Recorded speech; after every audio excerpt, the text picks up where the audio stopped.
पिछले कुछ हफ्तों से लगातार जो बाजार का रुख है, एफआई जिस तरीके से पैसा भारत से निकाल रहे हैं, ऐसे में सरकार की जो विनिवेश की रफ्तार है किस तरीके से आगे बढ़ेगी, इस पर बातचीत करने के लिए हमारे साथ हैं तुहिन कांता पांडे साहब, जो कि विनिवेश विभाग के मुखिया हैं, सचिव हैं, दीपम सचिव हैं। सर, आपका स्वागत है सीएनबीसी आवाज में। और जैसा कि मैंने कहा कि मैं देख रहा था कि सितंबर के महीने में 18,000 करोड़ रुपए, इससे पूरे 2022 में अच्छी खासी रकम एफआई ने निकाला।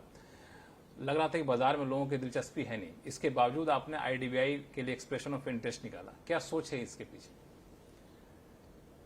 देखिए, मार्केट में एफआईआईज का पहले काफ़ी जैसे कहते हैं निकले, लेकिन हमने तो एलआईसी का आईपीओ भी उस समय किया था।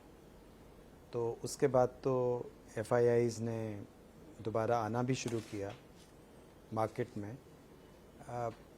वैश्विक परिस्थिति कुछ इस तरह से है कि अनसर्टेनिटीज़ लगी रहती हैं, लेकिन भारत की अर्थव्यवस्था के बारे में भी एक मत है कि एटलीस्ट यदि हम वैश्विक परिस्थिति में देखी जाएं तो भारतीय अर्थव्यवस्था एक ऐसी अर्थव्यवस्था है जो अभी भी मजबूत स्थिति में है, ग्रोथ दिखा रही है। इसमें अड़चनें तो आ रही हैं क्योंकि इन्फ्लेशन है और सेंट्रल बैंक्स के जो एक्शंस हैं, लेकिन फिर भी हमारे जो ग्रोथ है वो एक पॉजिटिव है और सशक्त ग्रोथ है। इन सब कारणों से हम लोग जो ये आशा करते हैं कि जब भी हमारे पास ऐसी परिस्थिति पैदा हो, वो उन अपॉर्चुनिटीज़ को, उन संभावनाओं को हम ज़रूर देखें। उसी संदर्भ में आईडीबीआई बैंक के इशू पे हम काफ़ी देर से काम कर रहे थे और हमें आशा है कि इसमें जो निवेशक हैं वो आएंगे और ये स्ट्रेटेजिक रणनीतिक विनिवेश है, स्ट्रेटेजिक डिसइन्वेस्टमेंट है। और इसमें जो एक प्रक्रिया होती है वो एक मैनेजमेंट कंट्रोल की प्रक्रिया हस्तांतरण की है, और उसमें जिस हिसाब से हमने पीछे कुछ काम किया है, रोड शोज़ किए हैं, उस माध्यम से एक ट्रांजैक्शन स्ट्रक्चर जो हमने तैयार किया है, हमें आशा है कि इसमें हमें सफलता। ये जो रोड शो की बात है, तो जो रोड शो हम लोगों ने किया है, तो उसमें किस तरह का रिस्पांस मिला? कितने उत्साहजनक रिस्पांस कहा जाए? उसमें उत्साहजनक रिस्पांस मिला है और उससे हमें ये भी जानने का मौका मिला है कि किस तरह से वैश्विक परिस्थिति है, किस तरह के इन्वेस्टर्स जो हैं उनकी संभावनाएं हैं, और किस तरह का जो स्ट्रक्चर हम करने जा रहे हैं, क्योंकि ये एक बहुत ही यूनिक तरह का स्ट्रक्चर है। आपको मालूम होगा कि इस तरह का कंपेटिटिव बिड बेसिस पे बैंक में ऐसी प्रक्रिया कभी पहले नहीं हुई है। ये अपने आप में अनूठा प्रयोग है, अपने में एक अनूठा प्रयोग है। तो ये रोड शोज़ के बाद और उन डिस्कशंस के बाद और उसके बाद रिजर्व बैंक ऑफ इंडिया से काफ़ी गहन में इसका अध्ययन करने के बाद ही ये ट्रांजैक्शन। क्योंकि इसमें आपने क्राइटेरिया जो रखा है उसमें ये भी है कि विदेशी बैंक भी इसमें हिस्सा ले सकते हैं, फंड मैनेजर भी ले सकते हैं, फंड भी ले सकते हैं हिस्सा। तो लगता है कि आपको रोड शो के दौरान कुछ इंडिकेशन मिले, विदेशी बैंक भी दिलचस्पी दिखा रहे थे इसमें, कहना सही होगा? मैं उस तरह कुछ से एक बैंक है जो भारत में भी अपना एक्सपोजर रखते हैं। मैं उस तरह से तो इसको अलग अलग टुकड़ों में नहीं कहूँगा। हमने सभी प्रकार की संभावनाओं को इसमें स्थान दिया है। तो इसमें एक चीज़ और है, चूंकि जब से आईडीबीआई बैंक को सरकार ने अपने हाथों में लिया था, उसके बाद से समय समय पे उसमें पैसा डाला गया। उसके बाद लोगों का ये कहना है कि पैसा डालने के बाद अभी जो शेयर वैल्यू है वो आईडीबीआई बैंक में पैसा डालने के बाद जो वैल्यू होना चाहिए उसमें उसके बराबर नहीं एक गैप है। तो ये तो प्योर कॉम्पिटिटिव बिडिंग होगी। तो जो गैप है उसको भरपाई करने के लिए कि नुकसान ज़्यादा ना हो, इसके लिए क्या कोशिश करेंगे?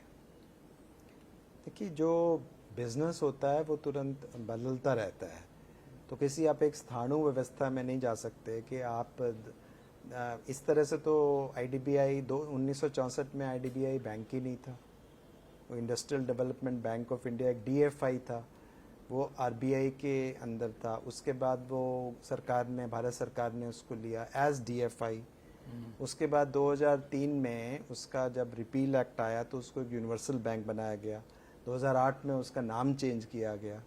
फिर उसमें सरकार की जो थी वो इक्विटी इन्फ्यूजन करना पड़ा, काफ़ी हद तक वो फिर LIC को दिया गया। इस बीच में उसका उस सब का हिसाब किताब रखना मुश्किल है। तो वो तो एक मतलब जो उसके आप जानते हैं कि IDBI बैंक एक बहुत ही कठिन परिस्थिति से गुजरा है और उस कठिन परिस्थिति से गुजरते हुए उसकी रिकैपिटलाइजेशन हुई।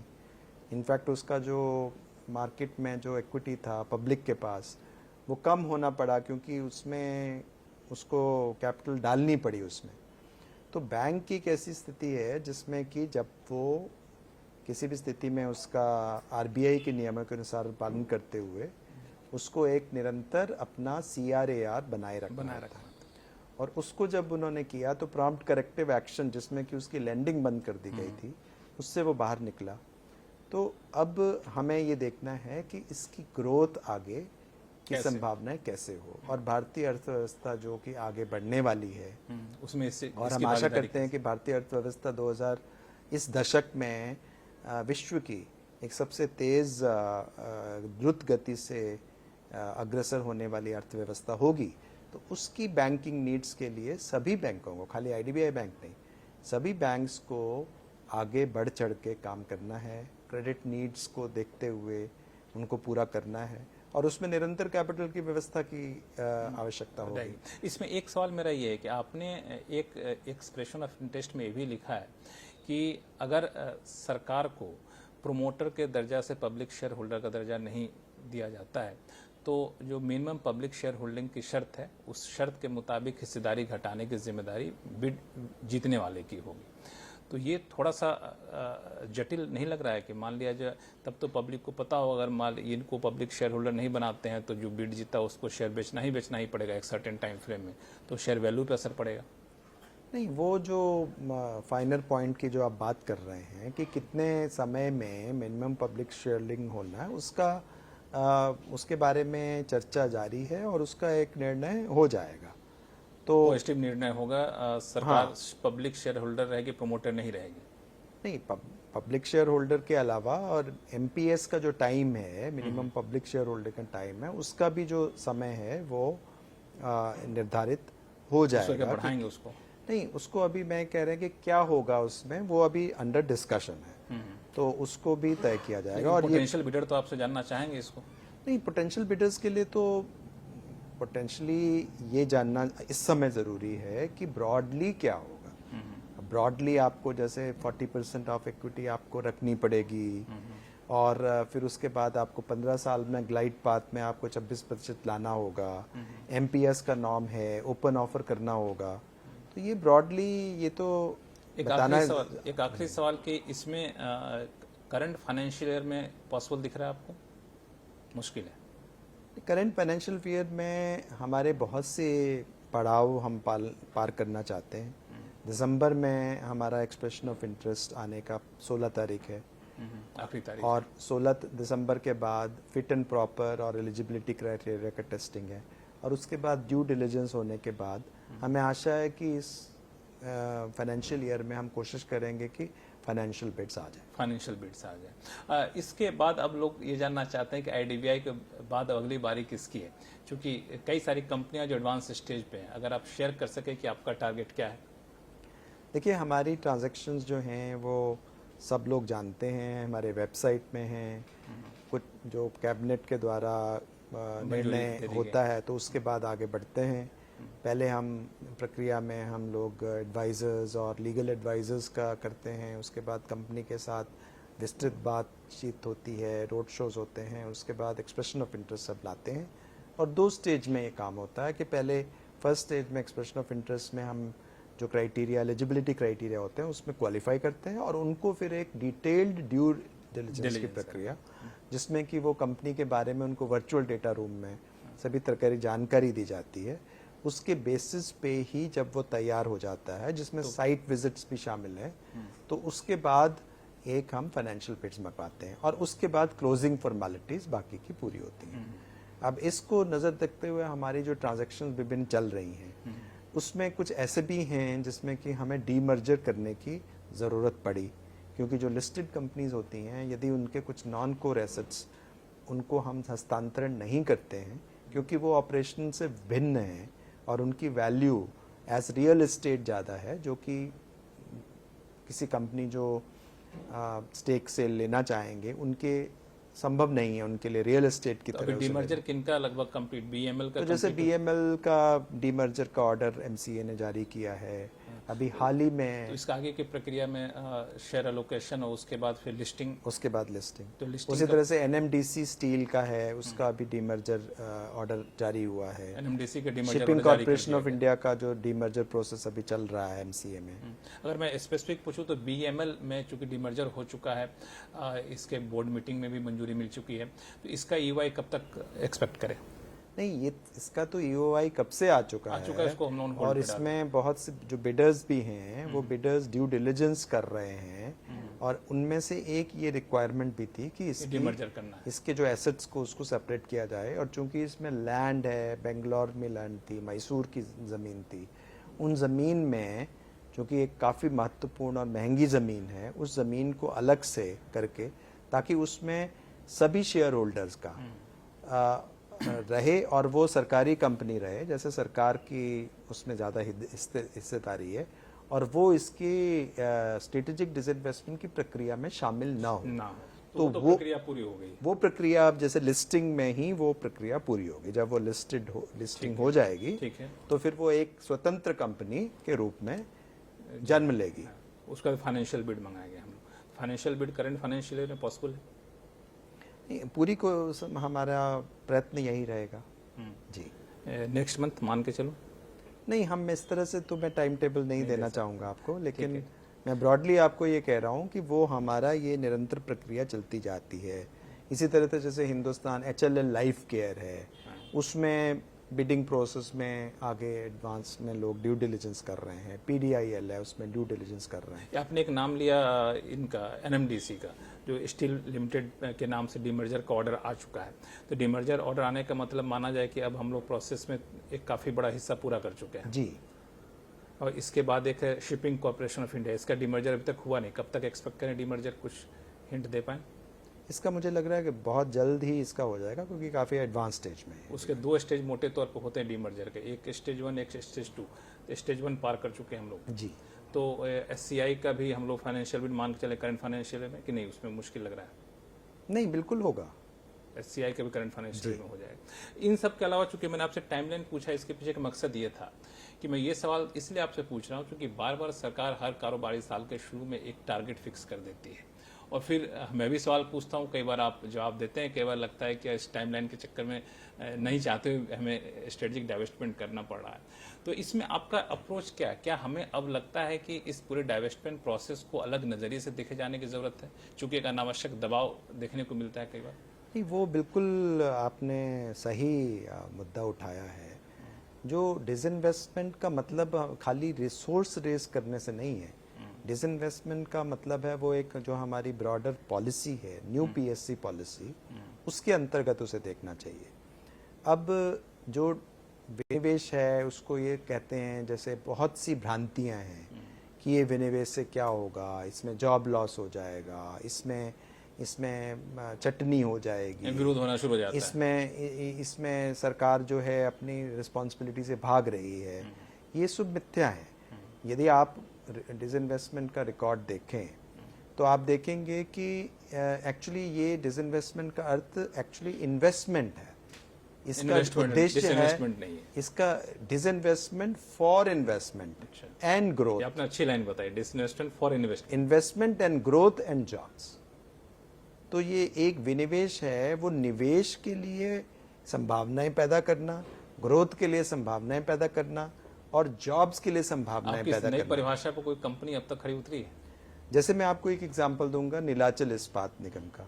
अब कहने को तो उसमें नीलाचल इस्पात निगम एक सब्सिडरी थी, एक जॉइंट वेंचर था जिसमें 4 सरकारी कंपनियां, भारत सरकार की कंपनी और 2 उड़ीसा सरकार की कंपनियां थी और ये 2 साल से बंद पड़ा हुआ था प्लांट। और आप देखेंगे कि किस किस कठिनाइयों से उनके जो श्रमिक हैं वो गुजरे हैं। 2 साल से उनको बहुत ही कठिनाइयों का सामना, प्लांट बंद हो गया, अपॉर्चुनिटीज़ नहीं थी, पैसा नहीं था। आप समझ सकते हैं कि कितनी दिक्कत अब क्या का बदला? पैसा अब 4 जुलाई को हमने उसको हस्तांतरण किया, 12,100 करोड़ मिला और उस एंटरप्राइज वैल्यू के आधार पे सबसे पहले तो लगभग 350 करोड़ की जो बकाया राशि वर्कर्स की थी वो सबसे ऊपर थी, शीर्ष स्थान पे वाटरफॉल में उनको दी गई। उसके बाद ऑपरेशनल क्रेडिटर्स आए, सारे जितने प्रमोटर्स थे जिन्होंने विभिन्न समय में पैसा लगाया था, चाहे वो ओएमसी हो चाहे वो एमएमटीसी हो, उनको दिया गया। उनकी हो, जो बाहर के ऑपरेशनल क्रेडिटर्स थे, एडवर्टाइजमेंट करके उन सबको जगह जगह से खोजा गया कि किसका बकाया है, उन सबको बकाया दिया गया। बैंकों का चुगतान हुआ, में इन एनसीडीज जो थे उनका चुगतान हुआ, जो नॉन कन्वर्टेबल डिबेंचर्स थे।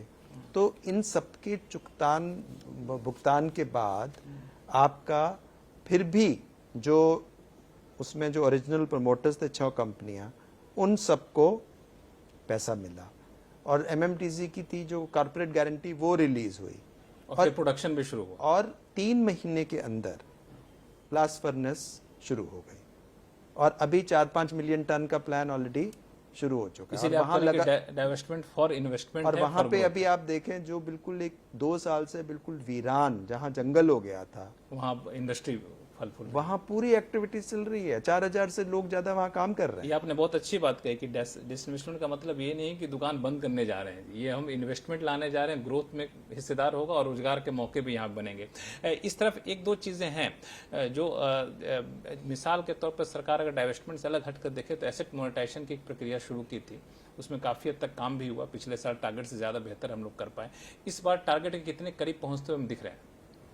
देखिए, मैं एसेट मोनेटाइजेशन के बारे में आपको विशेष सूचना नहीं दे पाऊंगा क्योंकि वो उसको नीति आयोग देख रहे हैं और लेकिन आपकी विभिन्न भूमिका अहम मंत्रालय रहती है, इतना मुझे पता है। विभिन्न मंत्रालय उसको देखते हैं। बट पिछली बार भी उन्होंने टारगेट पूरा किया था और उसमें बहुत से मंत्रालयों ने, जैसे कि रोड मंत्रालय है, पावर है, हाँ, जो सड़क परिवहन है और पावर है, और उसके बाद खनिज मंत्रालय है, कोल मंत्रालय है, उन्होंने काफी बड़ी एक एसेट मोनेटाइजेशन का इम्पोर्टेंट एलिमेंट था आपको टूरिज्म डिपार्टमेंट का, आईटीडीसी का, जिसको पिछले दिनों रोड शो वगैरह भी किया गया। और एक बार मैं आपको बताना चाहूंगा कि एसेट मोनेटाइजेशन का अर्थ भी बिल्कुल वही है जो मैंने डिसइन्वेस्टमेंट में कहा। बिल्कुल, इसीलिए मैंने इससे जुड़ा सवाल पूछा आपसे। और थोड़ा सा फर्क उसमें इतना है कि जो एसेट मोनेटाइजेशन है उसमें तो परमानेंटली उस एसेट्स को भी आप नहीं देते हैं, डिसइन्वेस्टमेंट पे देते हैं। हाँ, उसमें कोई लॉन्ग टर्म कंसेशन होता है और वो बेसिकली वो जो पैसा जाता है वो सरकार को नहीं आता,